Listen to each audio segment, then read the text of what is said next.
सुप्रभात। मैं जगेंद्र राणा।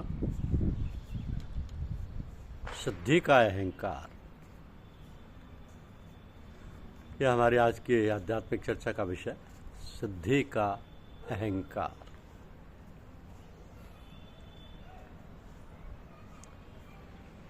एक बार पूज्य चचाजी महाराज के पास एक पंडित जी आए। उनको एक सिद्धि प्राप्त थी जिसके द्वारा वो जब चाहे किसी की जुबान बंद कर देते थे। वो व्यक्ति फिर बोलने में असमर्थ हो जाता था। पंडित जी ने अपनी शक्ति का प्रयोग पूज्य चचाजी महाराज पर भी किया। थोड़ी देर तक वो चुप बैठे रहे। तो उन्होंने कागज पर लिख करके दिया कि कृपया करके मेरी जुबान खोल दें, अन्यथा मैं बातें करने लगूंगा। पंडित जी अहंकार के बद में डूबे हुए थे। उन्होंने पूज्य चचाजी महाराज की बात हंसकर टाल दी। जब वो नहीं माने तो पूज्य चचाजी जी महाराज बात करने लगे। उसको देखकर पंडित जी को आश्चर्य हुआ और उठकर चले गए। कुछ समय बाद पंडित जी पूज्य चचाजी के पास आए और उनके पैर पकड़कर फूट फूट कर रोने लगे। कहा, मैं तो लुट गया, मेरी सिद्धि छिन गई, जिसके द्वारा मैं पैसे कमाने का धंधा किया करता था। अब मैं क्या करूं? संत दयालु होते, पर वो तो परम संत थे, उनको दया आ गई। उन्होंने उसकी शक्ति को वापस लौटा दिया और कहा, अधिक अहंकार अच्छा नहीं होता। तो साधना की जिस पद्धति का अनुसरण करने से एक साधक मालिक के कुल तक पहुंच सके, उसे पंथ, मत, तरीका या सिलसिला कहते हैं। और इस प्रकार के सिलसिले संसार में सैकड़ों हैं, जिनका अनुसरण साधक गण अपने इष्ट की प्राप्ति के लिए अपने संस्कार और श्रद्धा के अनुसार करते हैं। पूज्यपाद महात्मा ओंकारनाथ जी साहब का कहना है कि सारे तरीके सही हैं, क्योंकि जिन महान पुरुषों ने इनकी स्थापना की, उन्होंने पहले साधना पथ में अपने को गला दिया। अपने को गला देने के बाद अनुभव स्वरूप जो सार तत्व मिला, उसे इन तरीकों की स्थापना हेतु सिद्धांत का स्वरूप दिया। तो जो वस्तु अपने को गलाकर अनुभव से प्राप्त होती है, वो गलत नहीं हो सकती।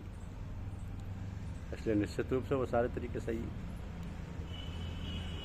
इस तरीके को छोड़कर ज़्यादातर सारे तरीकों की पूजा पद्धति वही चली आ रही है जो उनके स्थापना के समय आरंभ की गई थी।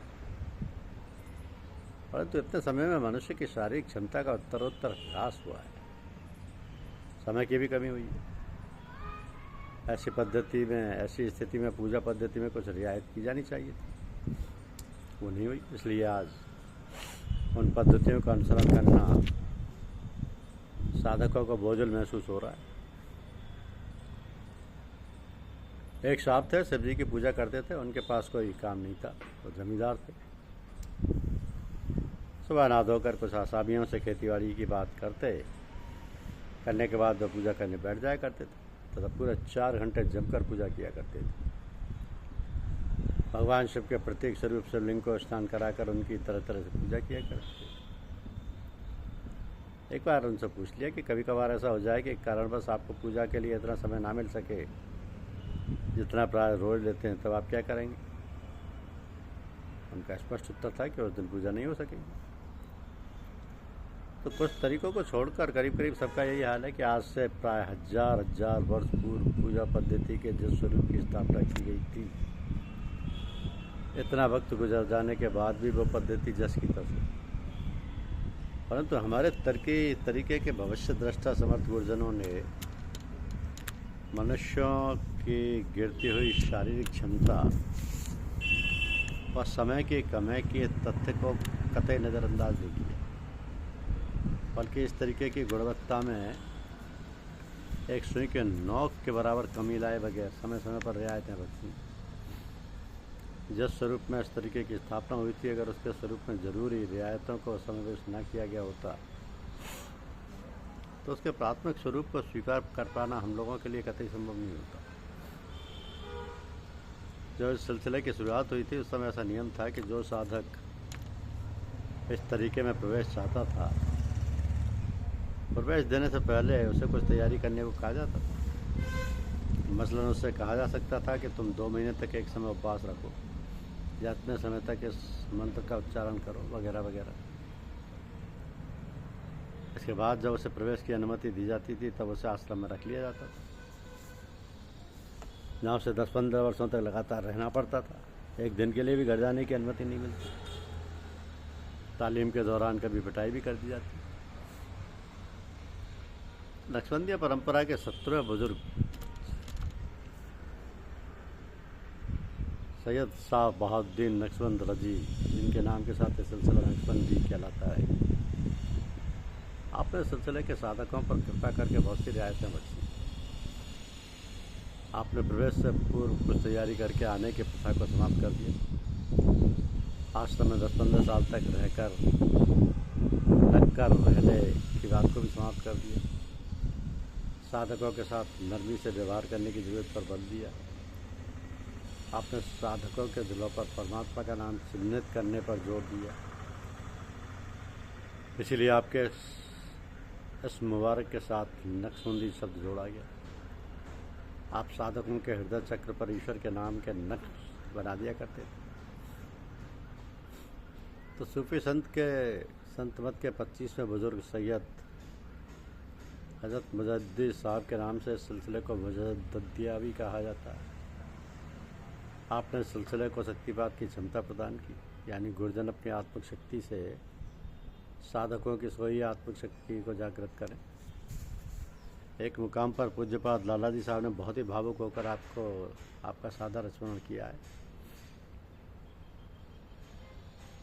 आपने फरमाया कि हजरत मुजद्दी साहब के आध्यात्मिक पथों पर बहुत से एहसान हैं। आपने फरमाया कि हमारे यहाँ का कोई साधक कुसंग में फंसकर काम वासना के गड्ढे में गिर जाए तो सैयद हजरत मुजद्दी साहब के सदके में वह शख्स जब फिर सत्संग में बैठेगा तो अपना पहले वाला आध्यात्मिक स्थान प्राप्त कर लेगा जहाँ से वो गिरा था। आपकी जात पाक से एक विशेष प्रकार का फैज़ जारी हुआ, जिसे फैज़ मुजद्दिया कहते हैं। उसे शब्दों में बयान कर पाना कतई मुमकिन नहीं है। हाँ, सदगुरुदेव की अनुकंपा से उसका एहसास मुमकिन है। इस फैज़ की विशेषता ये है कि इसमें साधक को शरीर व आत्मा दोनों के भिन्न भिन्न होने का भान होता है। आपकी कृपा का यह सबसे बड़ा सबूत है कि शारीरिक रूप से आपके पर्दा कर जाने के बाद भी और फैज़ आज भी जो करते का है पता संत मत के सदगुरुजन समय समय पर उसका रसास्वादन अपने भक्तों को कराते रहते हैं। और सूफी संत मत के 29वें महात्मा शमसुद्दीन हबीबुल्ला सैयद मिर्ज़ा जाने जाना रजी ने तो एक ऐसी अनूठी नेमत की रियायत के रूप में बख्शी है कि उस कृपा के लिए जितना भी शुक्रिया अदा किया जाए कम होगा। आपने फरमाया कि अब शिष्य को कुछ नहीं करना होगा, जो कुछ भी करना है गुरु करेंगे। तो सजीव गरीब रियायत ने एक तरफ तो शिष्यों को बड़ा ही सुकून बख्शा है, दूसरी तरफ बुजुर्गों की ज़िंदगी का बड़ा ही बोझिल बना दिया। इस रियायत के अंतर्गत एक शिष्य अपने गुरु के पास जाकर अपनी सारी आत्मिक व दुनियावी दिक्कतें अर्ज कर सकता है। संत जन की उसकी कठिनाइयों को सुनेंगे तथा उससे कुछ भी करने के लिए नहीं कहेंगे, तथा स्वयं उसकी दिक्कतों को हल करने के लिए मुनासिब उपाय करने में जुट जाएंगे, चाहे उन्हें उपवास करना पड़े, रात्रि जागरण करना पड़े या कोई अन्य जाप वगैरह। उसे वह स्वयं करेंगे तथा उसका पुण्य फल व उस शिष्य को दे देंगे, जिससे कि उन दिक्कतों से छुटकारा मिल जाए उसे। तो संत सतगुरु के एक हाथ में शीतल जल व दूसरे में आग होती है। शीतल जल वह दूसरों को पिलाता है तथा आग स्वयं खाता है। जितना अधिक शीतल जल पिलाया जाएगा उतना ही अधिक आग उसे खानी होगी। हमें शीतल जल पीते समय स्वाद का एहसास भी रखना चाहिए कि इसके बदले में कोई हमारा ही प्रिय आग भी खा रहा है। तो ऐसे संत महात्माओं की कृपा से ही साधकों का भला होता है, उनके सारी दुनियादारी के कष्ट दूर होते हैं, उनको आध्यात्मिक व दुनियावी दिक्कतें हल हो रही हैं, तो दुर्गुणों से भी छुटकारा हो रहा है। एक ऐसा सिलसिला हम अपनी भावनाओं को इन शब्दों में व्यक्त कर सकते हैं कि अजब है सिलसिला। ले जाते हैं पर्दे में हरम तक, कुछ लेना न देना मगर लेना, बजाता चैन की बंसी में अपने पीर के दम पर। धन्यवाद।